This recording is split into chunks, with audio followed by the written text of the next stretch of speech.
اور پھر بیٹی کیا ہے؟ اللہ کے رسول علیہ السلام فرماتے ہیں جس گھر میں بیٹی پیدا ہوتی ہے بیٹی، اسی دن اس گھر میں 70,000 فرشتے آتے ہیں۔ ابن حجر نے لکھا اس کو، بیٹیوں کو نفرت کی نظر سے دیکھنے والوں، بیٹیوں کو زہر کی نظر سے دیکھنے والوں، بیٹیوں کو بوجھ سمجھنے والوں، بیٹی کچھ مانتی ہے منہ پھیر کے کہتا ہے بہت ہو گیا بس تو بہت مانتی رہتی ہے۔ بیٹے نے کہا ابو دے دو یہ چیز مجھے، بیٹے کو دے دیا۔ او سوتیلا سلوک کرنے والے قاہر اور ظالم ماں باپوں، بیٹے بھی قیمتی ہے، مجھے بیٹوں سے کوئی نفرت نہیں، اللہ بیٹے بھی دے بیٹیاں بھی دے، لیکن ایک طرف ایک آنکھ سے دیکھنے والوں، مجھے غصہ ہے تم پر، تمہارے سماج پر۔ اب ہمیں مشرکین سکھائیں گے بیٹیوں سے پیار، تم اپنے دین سے اتنے دور ہو گئے، نماز چھوڑا، روزہ چھوڑا، نبی کی ساری سنتیں چھوڑی، کون سے مسلمان ہو؟ اب دوسرے آپ کو دین سکھانے لگے، دوسرے آپ کو مذہب سکھانے لگے۔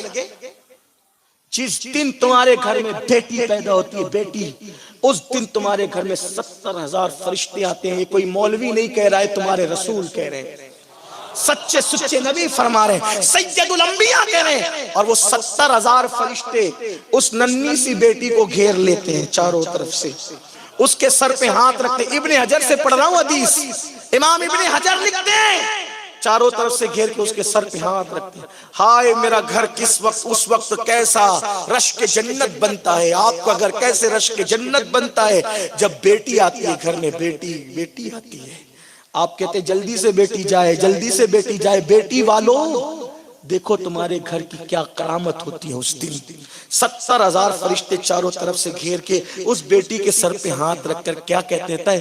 اے کمزور جان سے پیدا ہونے والی کمزور جان،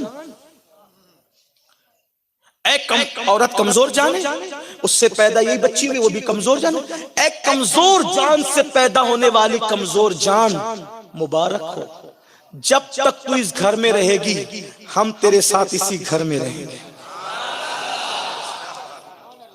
ایک بیٹی ہے 70,000 فرشتے، دو بیٹی ہے 1,40,000 فرشتے، تین بیٹیاں ہیں 2,10,000 فرشتے۔ آپ کو ضرورت ہے کسی کی تعویذ کی؟ تعویذ والے بابا لوگ برا نہیں مانے، میں بھی کبھی کبھی ٹوٹے پھوٹے انداز میں نہیں بھی آتا ہے تو زبردستی لکھتا رہتا ہے، لیکن برا مت مانو، سوچو جس کے گھر میں 70,000 رحمت، اچھا رحمت کی فرشتے ہے، کسی تعویذ کی ضرورت؟ لیکن کوئی بیٹی کی قدر تو جانے۔ اللہ کے رسول علیہ السلام نے فرمایا جب تم سفر سے واپس آؤ اور کوئی گفٹ لاؤ اور دونوں دوڑ کر آئے، بیٹی بھی اور بیٹا بھی، بیٹا کہے مجھے ابو یہ دو، بیٹی کہے یہ دو، پہلے بیٹے کو مت دو، پہلے بیٹی کو دو، تحفہ پہلے بیٹی کو دیا جائے گا۔ کیوں؟ بلکہ اگر بیٹا ایک ہی ہو بیٹیاں زیادہ ہو، اب جو زیادہ ہوتے ہیں اس کی اہمیت کم ہوتی ہے، فطرتاً ایسا۔ بیٹا ایک بیٹی تین، اب سفر سے آؤ تو کس کو دو؟ اب بھی آقا فرماتے ہیں پہلے بیٹے کو مت دینا، پہلے بیٹی کو دینا۔ کیوں؟ بیٹی کا دل بہت نازک ہوتا ہے، بیٹی کا دل بہت نازک ہوتا ہے۔ آقا فرماتے ہیں جس نے بیٹی کا دل توڑ دیا، جس نے بیٹی کا دل توڑ دیا اس نے گویا اپنے نبی کا دل توڑ دیا۔ اللہ کی عطا سے میری دو بیٹیاں ہیں، ایک دن میری بیٹی نے مجھے رلا دیا، میری بڑی بیٹی نے کہا ابو آپ سب کو ڈانٹتے ہو لیکن مجھے اور سغرا کو نہیں ڈانٹتا ہے۔ ہم دونوں، میں نے آج تک نہیں ڈانٹا میری بیٹیوں کو، ابا اب ہمیں نہیں ڈانٹتے، میری آنکھ میں آنسو آ گئے، میں نے کہا کیسے ڈانٹوں، کیونکہ میں تو تیرا وجود ہی نہیں دیکھتا نا، میں تو میرے محبوب کو دیکھتا ہوں جس کے لیے پوری زندگی وقف کر رکھی ہے۔